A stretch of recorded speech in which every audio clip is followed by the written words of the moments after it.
Welcome to my channel Almas skill share. আজকে আমরা দেখে নেব এক্সেলে যে কোনো ওয়ার্কশিটের মধ্যে যখন আমরা নর্মালি কোনো ওয়ার্ড টাইপ করি, যেমন আমি এখানে লিখলাম নেম অফ দি স্টুডেন্ট। এটা এখানে তোমরা দেখতে পাচ্ছ যে এটা অটো অ্যারেঞ্জ হচ্ছে না, ঠিক আছে? তো ওই কেসটা আমাদের কি করতে হবে, যদি আমরা ম্যানুয়ালি করি বারবার প্রত্যেকটা সেলের যে উইডথটা থাকে ওইটা আমাদেরকে বারবার এভাবে অ্যাডজাস্ট করতে হয়। তো এইরকম সমস্যার সমাধানের জন্য জাস্ট ছোট্ট একটা প্রসেস ফলো করলেই এটার সমাধান হয়ে যায়। তো চলো দেখে নিই সমাধানটা কি।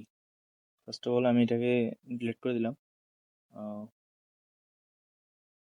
ফার্স্ট অফ অল আমরা এখানে এক্সেল যে শিটটা আছে শিট 1, ওই শিটটার উপর রাইট ক্লিক করব অ্যান্ড দেন এখানে একটা অপশন হচ্ছে ভিউ কোডে ক্লিক করব।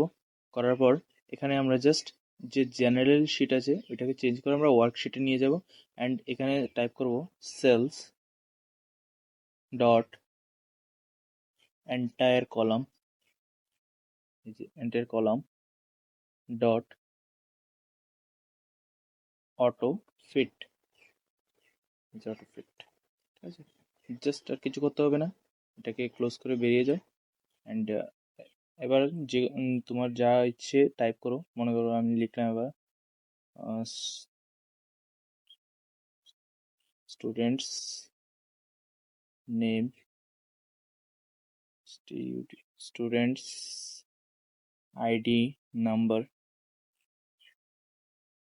And students